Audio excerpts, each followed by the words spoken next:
Good evening, everyone. My name is Ellie Simmons, and I'd like to welcome you back to another Tech Talk in our series sponsored by Seismic.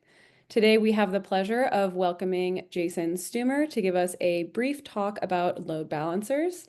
And without any further ado, I am going to go ahead and pass it over to you, Jason.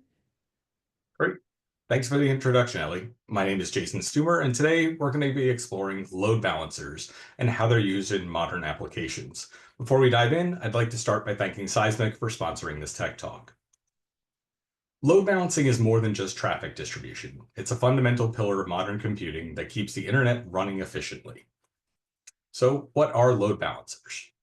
Load balancers evenly distribute incoming network traffic across multiple servers, optimizing resource usage, reducing response times, and prevent server overload. In high traffic scenarios, load balancing plays a crucial role in maintaining fast response times and delivering a seamless user experience.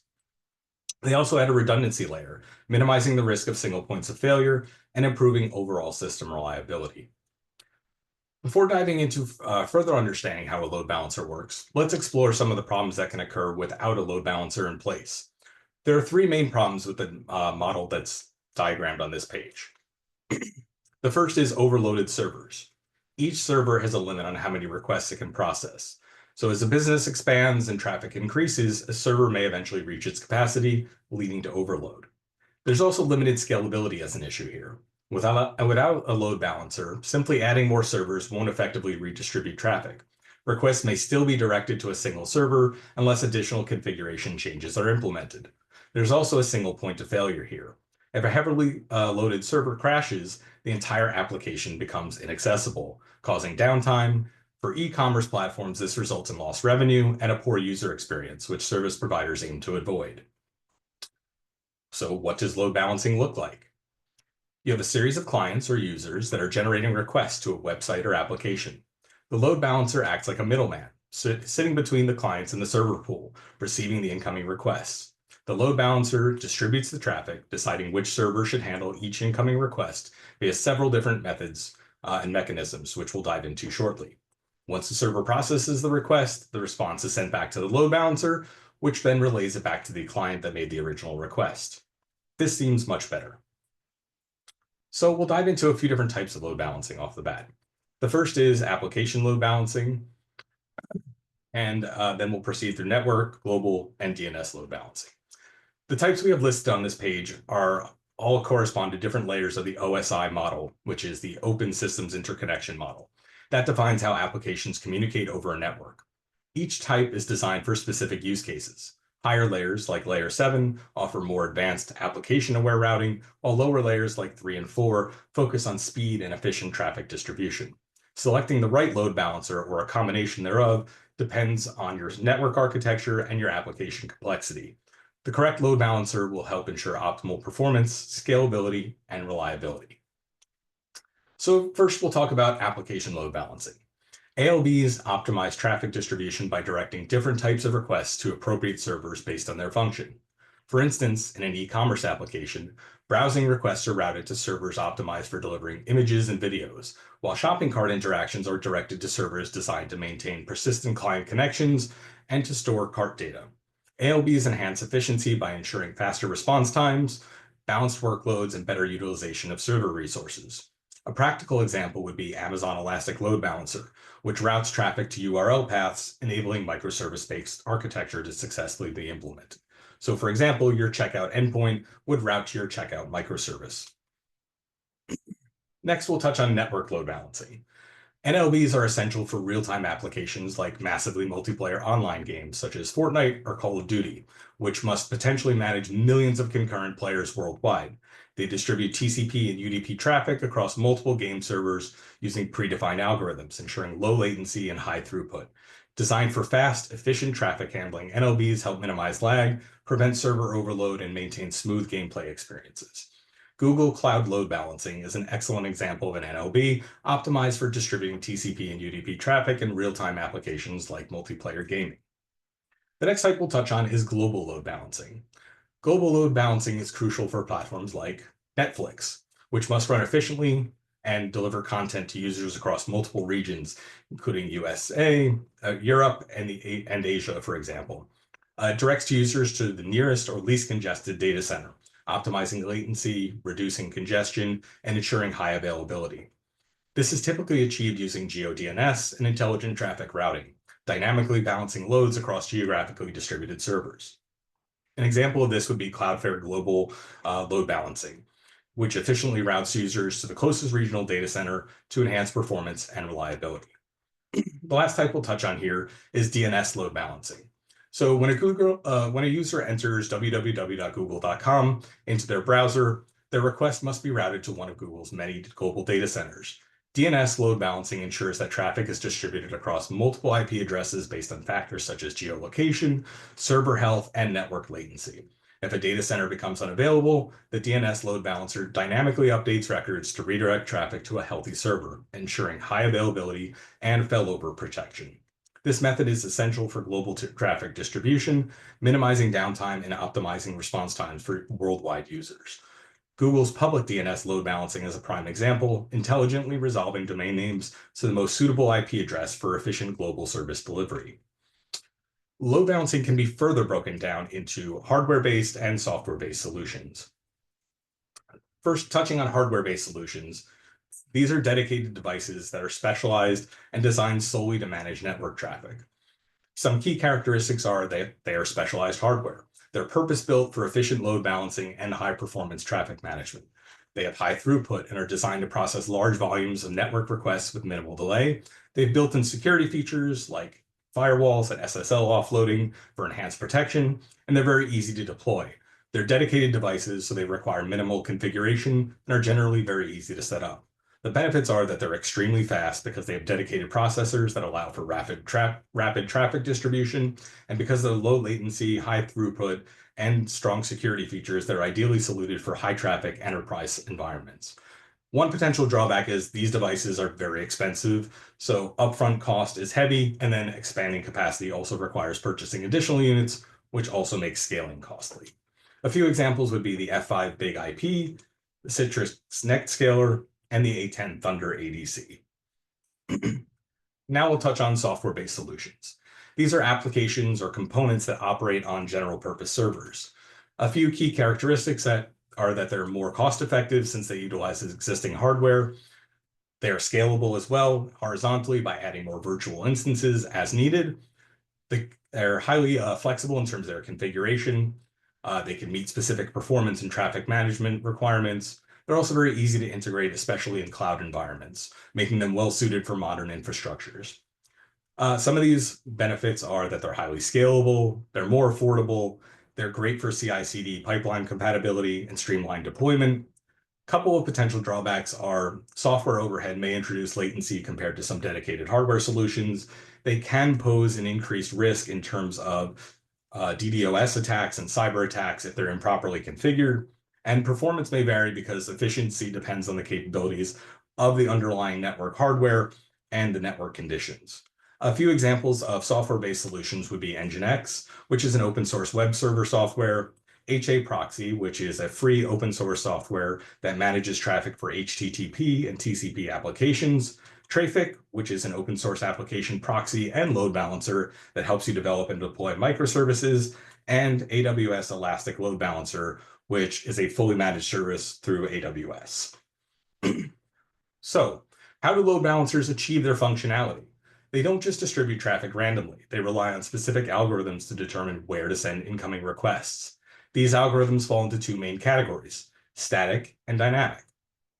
Static algorithms distribute traffic based on predefined rules without considering real-time server performance, whereas dynamic load balancing algorithms make traffic distribution decisions based on real-time metrics like server health, response time, or workload. First, we'll jump into an example of a static load balancing algorithm.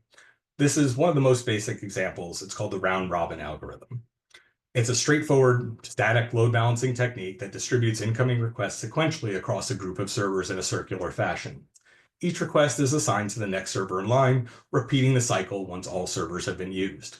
While this method ensures that requests are evenly distributed, it doesn't account for server load or capacity, meaning that a busy server might still receive new requests, even if it's already overwhelmed.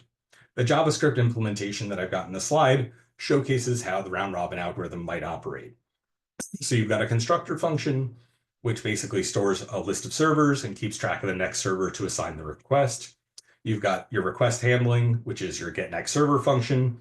Each incoming request is assigned to the server at the current index. You've got a circular rotation, which is established on line 16. So after a request is assigned, the index moves to the next server. And then you have your example execution down at the bottom of the code snippet, which outputs a log similar to what you have on the right-hand side. So you can see it just cycles through each of the servers that we have available, going from A to B to C, and then back to A again, and repeating until the requests are resolved. As far as use cases for this, it's best used for environments where all servers have similar capacity and can handle equal workloads. It does have its limitations, though, because it doesn't account for individual server load, and it's not really ideal for dynamic workloads where some requests require significantly more processing power than others. A couple of other additional static load balancing algorithms that you can explore on your own time are the weighted round robin and the source IP hash. I'll give a brief summary of each one. The weighted round robin builds on the round robin, but introduces ways to determine how many requests each server should receive. Servers with higher capacity, such as faster CPUs, more memory, or more network bandwidth, are assigned a higher weight, meaning they handle more requests than lower weighted servers. However, the cyclic distribution pattern remains the same as the standard round robin. The source IP hash requires or assigns incoming requests to servers based on a hash of the client's IP address. This ensures that users with the same IP source are always routed to the same backend server, which is crucial for applications that require session persistence or regional consistency. The next type of load balancing algorithm we'll jump into is a couple of dynamic ones. The first that we'll touch on is the least connection method. So this dynamically assigns new requests to the server with the fewest active connections at any given moment.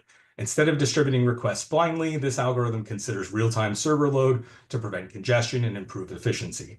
This ensures that no server is overwhelmed while others remain underutilized. Unlike round robin, which follows a fixed pattern, least connection adapts to active workloads, making it particularly effective for environments where the request durations vary.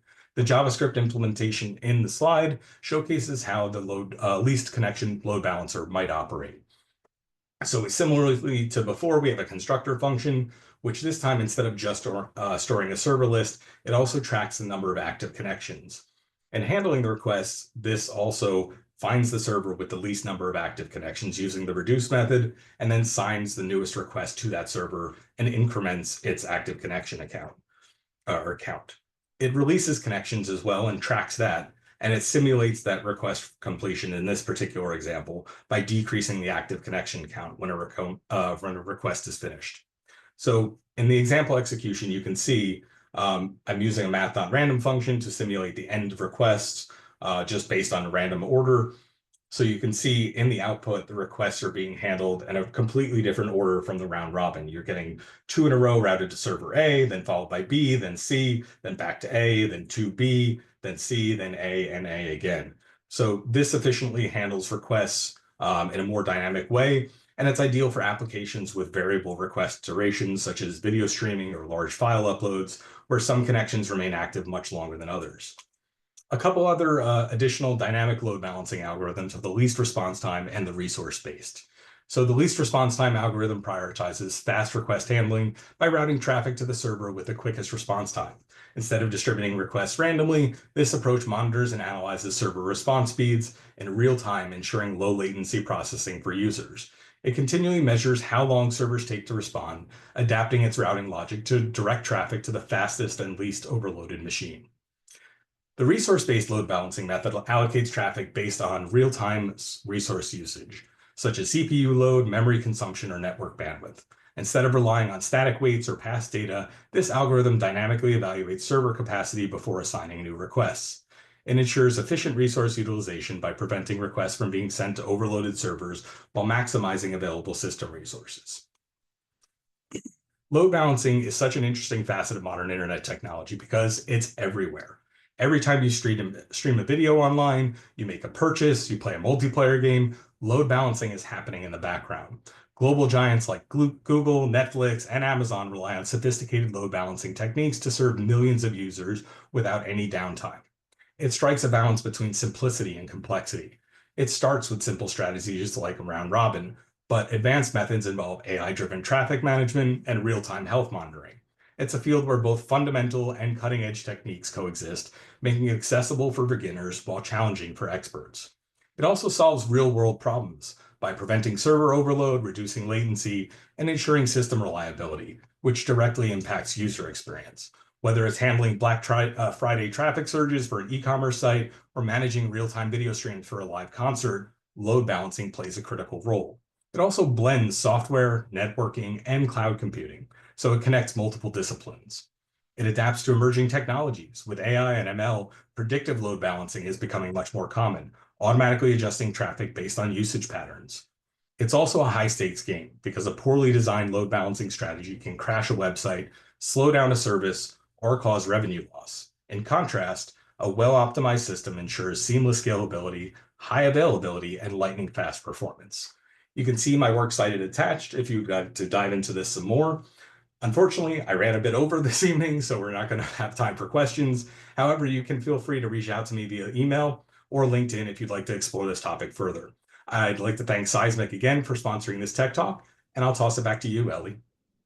Thank you so much, Jason, for that really, really informative talk. Thank you so much, everyone, for coming out tonight. We will see you at the next one.